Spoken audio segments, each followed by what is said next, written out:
But the idea of cloud-based platforms enabling an iPhone, for example, to operate as an editing suite has gained even greater urgency with COVID-19. To get the latest, we have gotten two of our industry's leading innovators on the subject. We are grateful to have them here live from Auckland, New Zealand, and from Los Angeles.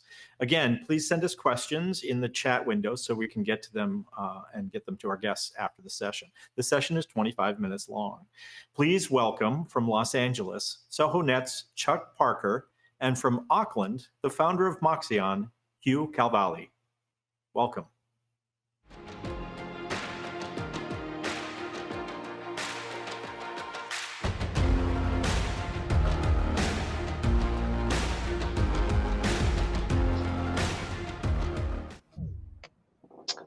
Good afternoon to our colleagues in North America. Good morning to those in Australia, New Zealand, and of course, good evening to our European industry colleagues.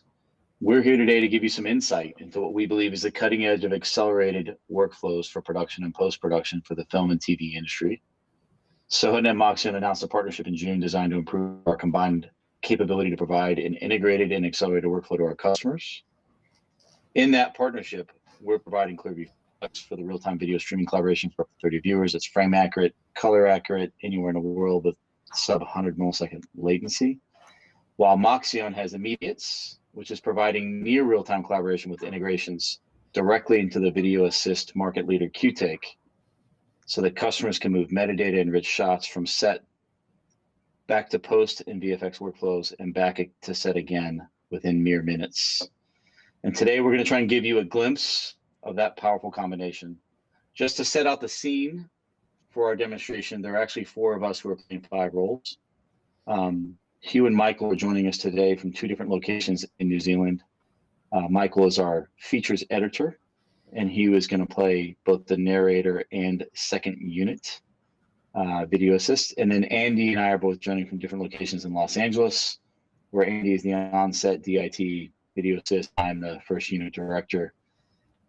If you don't know Sohonet, we've been supporting remote collaboration in our industry for about 25 years, starting with a global private network and most recently with ClearView. Hugh, can you give our audience an introduction to Moxion and then help them orient the viewers to our workflow? Yeah, absolutely. Thanks, Chuck, and thanks to AIS very much. Very excited to be on this panel. So at Moxion, over the last 5 years, we've focused on improving the efficiency of productions to really dramatically reduce the time it takes for people to access the footage they need to do their jobs. And this could be footage which is coming from set or footage generated by post-production. And Chuck and I are here presenting together because our 2 systems complement each other really well.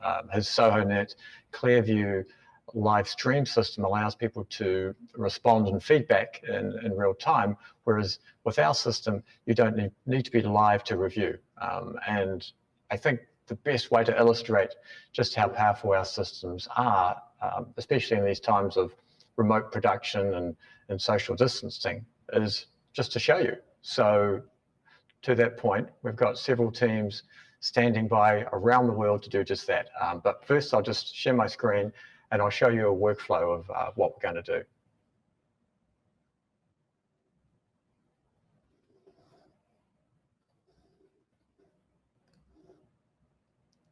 And I hope you can all see that.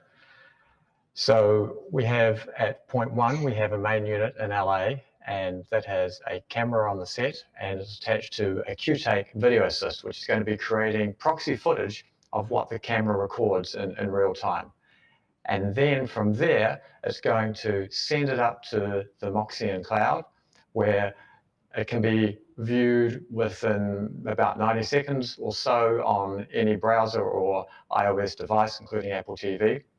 And also, if the editor wants to have a look at that, we can transcode it into an Avid-friendly format, the DNX format, and the editor, which is sitting at 0.5 in New Zealand, can grab that footage, bring it down and drop it into an edit. And then what's going to happen is Michael, the editor, is going to connect through to the Sohonet cloud, and he's going to do a live stream of that edit, and he's going to have the first unit director review that footage. And when that footage is signed off, he's then going to send that footage back up to the Moxion cloud over here at point 4, and that's going to be sent directly back down to the QTake on the second unit for the director to see that in the context of what was just shot 10 minutes ago on the first unit. So let's get this started. I'm going to hand it over to Andy, who is doing a couple of roles. He's going to be the talent and the video assist on main unit. Andy, are you good to go? Yes, I am here. Thanks. So I've got a very pared back video assist rig, which is mostly the QTake video assist software on my laptop, and I'm going to start recording a take. Pardon me. I'll start recording a take now and mark an endpoint for action. And there we go. And I'll do another take on that roll. There we are. And then I'll stop recording this take and hand you back over to you. Great. So I'm just going to share the screen again, and I will show you. So Andy has just recorded a take on the QTake, and right now, as I speak, that's being sent up to the Moxion cloud in Western North America, and is being processed, and is going to be made available to Michael, the editor, to jump on his browser, review it, and if it's something useful, he can then bring it down and drop it into the edit. So what I'll do is I'll hand you over to Michael to show you how he's going. Michael, are you there? I am here. Can you hear me? Yes. Yes. Sound good. Brilliant. Great. So I'm just going to jump into my Moxion browser. So as Hugh mentioned, I'm currently working on the scene that's being shot around the world. I'm editorial department in Auckland in one location. There is main unit shooting in Los Angeles, and there's another second unit shooting in Auckland in another location. So the directors told me that there's some shots coming in. So I'm monitoring inside the Moxion browser, and I can see here that there's a shot that's come in. So I'll just reload that, and I can see that there's a clip that's come in from Andy here. Can you share your screen, Michael? I am sharing my screen. Sorry. Let me just go back to here. There we go. Sorry about that. Apologies.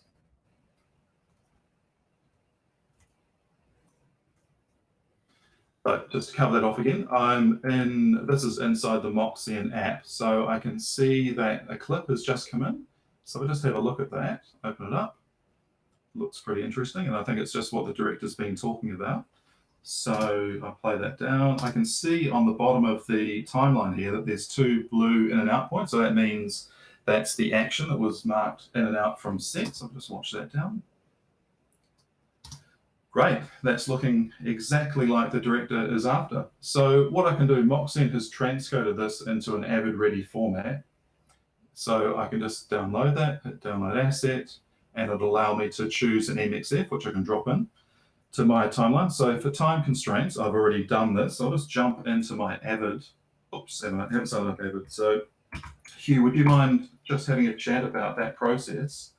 Yeah, sure. Start up Avid. While Michael boots up Avid, what's happening is he'll bring that down, and obviously he'll drop it into the edit, and also what he can do is he will do a live stream with Chuck, the director, who's back on the main unit. So Chuck can see in the context of the edit what he just shot minutes ago, and he can tweak that edit, adjust it, and then when he's happy with it, as I mentioned before, Michael's going to output that edit, send it back up to the cloud to Moxion, and then that will be sent back to the second unit so that they can see exactly in context of what was shot main unit, the pickups that they're now shooting. How's that going, Michael? How's Avid loading? There we go. So apologies for the technical difficulties here, audience. Unfortunately, when we switched rooms, things kind of created a quick technical challenge that we're dealing with in real time. it wouldn't be a live demo if you didn't see this stuff. So I was joking with Chuck, we're actually doing like 2 lives. We're live and we're doing something live. So it's like, you know, children and animals almost. almost. Yeah. It looks like Michael has Avid up.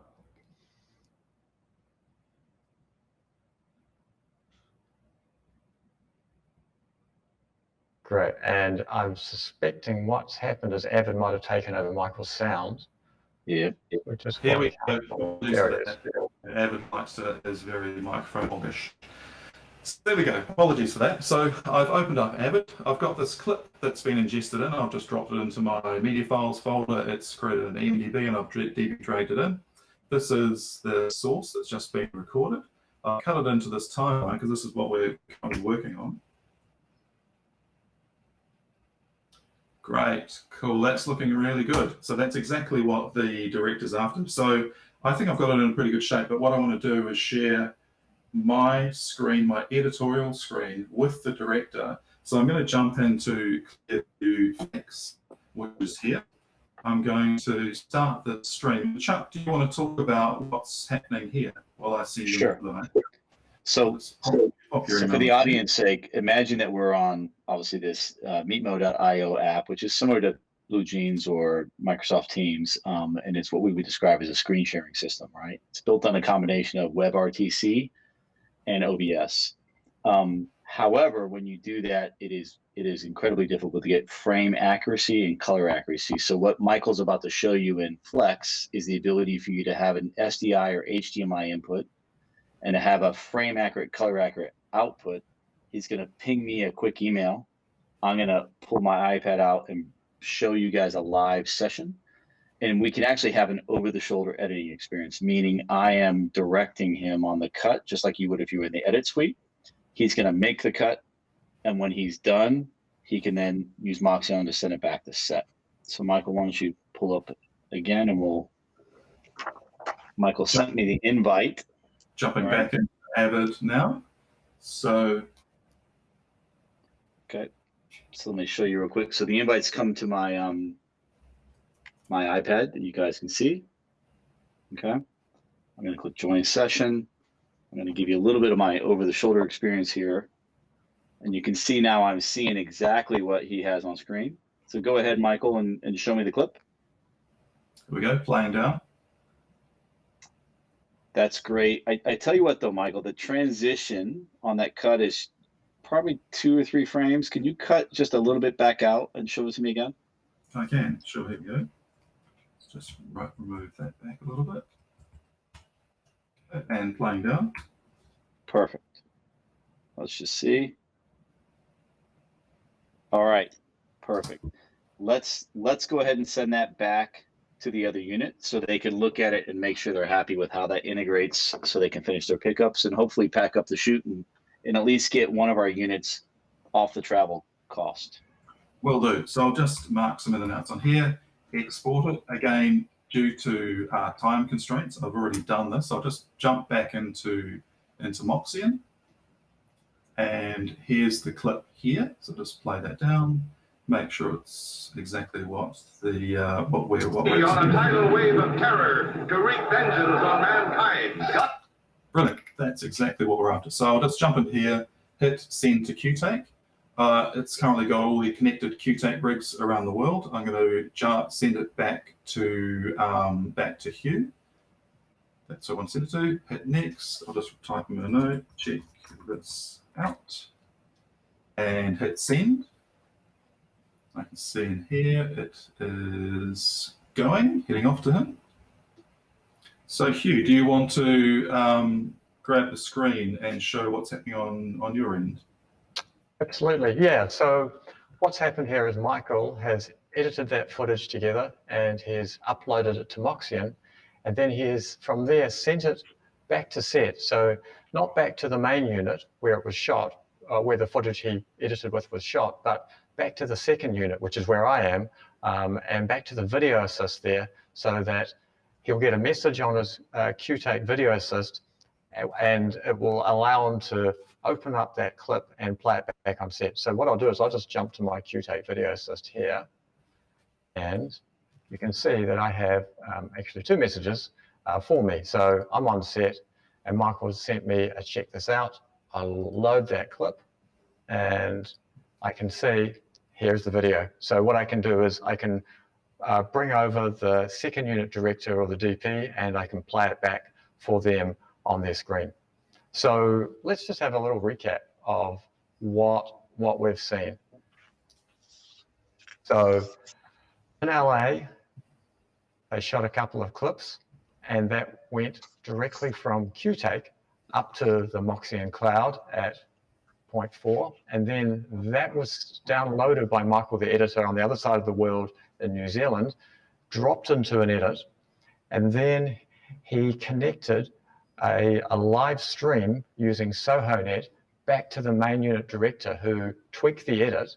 And then when he was happy with it, Michael uploaded that edit back to the Moxion cloud, who then sent that back to the second unit QTake Video Assist, and the second unit director could see what he needed to pick up in the context of the actual edit.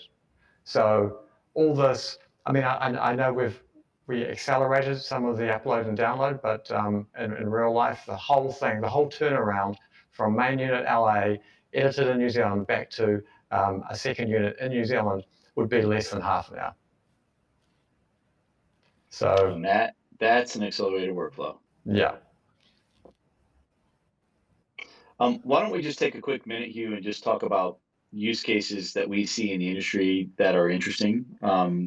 As an example, when I think about maybe the most interesting recent developments, since productions are coming back in our industry with momentum, which is great. The biggest thing we've seen at Sohonet is the onset application of ClearView, meaning how do my offset creative participants participate, right? Typically, that's somebody like the executive producer who can't get to set anymore because there's a limited number of people who are allowed in the A zone. We're seeing people use, or productions use Flex to ensure that they can have wide participation. And that is sometimes from people who are just down the street. Maybe you have different zones or pods set up so people can be socially distanced. And sometimes, of course, it's like the executive producer or the editor in this example, where they're back either in Burbank or in London or New York or wherever they're actually from, because our productions are so spread out these days. Hugh, anything you want to share? Yeah, the really neat thing about what happens is when you put these tools into people's hands is that they find the most amazing uses for them. An example that I've spoken about a couple of times is a Russell Crowe shoot called Unhinged, and we found on that their ability to access the footage quickly using the immediates cut their big car chase sequence, or their time for that, the days allocated for that, in half by referencing the footage in the notes. So what was happening is they'd do their run, and normally they'd have to park their cars, reset, park their cars, get out, walk over to the video village and get notes. But instead what they were doing is they were referencing the footage of their run as they were resetting along with the notes. So that cut their allocated shoot days for that car chase sequence into half. And just to close on use cases, something else that we've seen interesting as of late is really the finishing side. If you can imagine pre-pandemic, you were trying to finish a feature or an episodic series, you're going to get a bunch of people in a dark room, typically on a production lot here in LA. You're going to watch, maybe 25 people in the theater. You're going to have all those creative people try to make the final decisions about exactly the final cut, sound, audio, video, everything. And again, everyone's challenged. We've seen Flex do a pretty good job of being combined with its bigger sibling Pivot, where we can push cinema quality video direct to multiple theaters at the same time. And for those people who can't get to a theater because of social distancing or travel, we can push a parallel signal to the Flex operating system so they can see on their Apple TV and participate at the highest fidelity possible in their home viewing environment, so that everybody who's in that creative decision process can have confidence before they finally send that episode or that scene back to the studio for final review. Yeah, absolutely. And we're seeing a similar thing too, because we can also be used in HDR capacity with Dolby Vision, that a lot of people who want to distribute like a color grade for review, as you mentioned, the most important thing is that they have that surety of knowing that the people who are giving feedback are watching the same image as the original grade. So, and that works really well with your live view is using us. What they can do is they can see that and they can make notes on it, and then they can jump onto a live stream and go through those notes. Great. Just before we hit the Q&A, we thought we'd take a minute just to give sort of a prediction or prognostication of what Hugh and I think is going to happen in this part of the industry maybe the next 12 or 18 months. For me, for Sohonet, I see three big things coming in the future, in the immediate future. One is further integration of the human side of collaboration. What we're seeing in the industry today is, and I know second screen was a dirty word from 2015, 2016 timeframe, but we are seeing that come back, meaning I'm a professional video creator, and I am watching something on my laptop, my iPad, my Apple TV, some sort of video device where I'm really worried about how strong the pixels are, but I don't want to consume the resources on that device to do the human conferencing like we're doing right now. So we're seeing a second screen, a tablet that's running Microsoft Teams or Zoom. Every big company, every production has their own view. Sometimes it's just plain old Google Meet Me. The second big piece we're seeing is cloud. No surprise. While the world is trying to figure out how to run to cloud, the economics are still holding us back a bit. We're actually seeing more activity happening in what we describe as virtualization. So meaning I have a post house or a visual effects house, and I'm virtualizing my creative tool sets in my own machine room, in my own data center, because it's already my CapEx and I'm already sweating that CapEx. So making sure we can solve that problem as the journey to the cloud for the industry happens is incredibly important. And of course, the last piece is just a scaling integration. This world has changed dramatically. In the beginning of when the pandemic started, we would have had maybe 3 or 5 viewers on a remote collaboration session in real time from around the world for about 75 minutes. A typical session now is 15 or 20 people for 7 or 8 hours, right? This has replaced the editing room because of the travel constraints and social distancing, et cetera. But we're seeing that stick even where locations are able to get back physically in person. We're just seeing more separation in units. And so that longer term, what we all describe as Zoom fatigue is a thing. And so continuing to improve that integration with all the various tools, whether that's, creative tools like Avid or Resolve, or of course, great tools like our partners, Moxion. Hugh? Yeah. I mean, I think it was Niels Bohr that said prediction is very difficult, especially if it's about the future. But I certainly think that coming out of COVID, filmmaking is going to be forever changed. And I think that the side effect of people now having the tools to do their job remotely is that they'll be much more efficient. Like, for example, say you're an art director, if you don't have to spend all this time on a plane flying to set, you'll probably be able to multitask across several productions. And I think that also post and production, they're already intertwined, but I think they'll become even more so after COVID. And the tools that we're creating with Chuck and I to help people work under COVID will enable production to talk, share, and feedback in real time as they're creating increasingly. And this is going to dramatically increase the speed of innovation. And by this, I mean it will prevent people having to wait so much, because a key part of keeping an artist fluid and creative is giving them the ability to look at immediate feedback and make a decision and keep going. And the value of keeping this creativity alive, it can be hard to quantify in terms of dollar terms, but it shows on the screen with better pictures and better stories, which is ultimately, I think, why we're all here. Absolutely. That's great. So I think it's time for Q&A. Yes, indeed. So thank you. That was enlightening and amazing. We're getting comments here that this was the best informative innovation demo ever. So kudos to the team.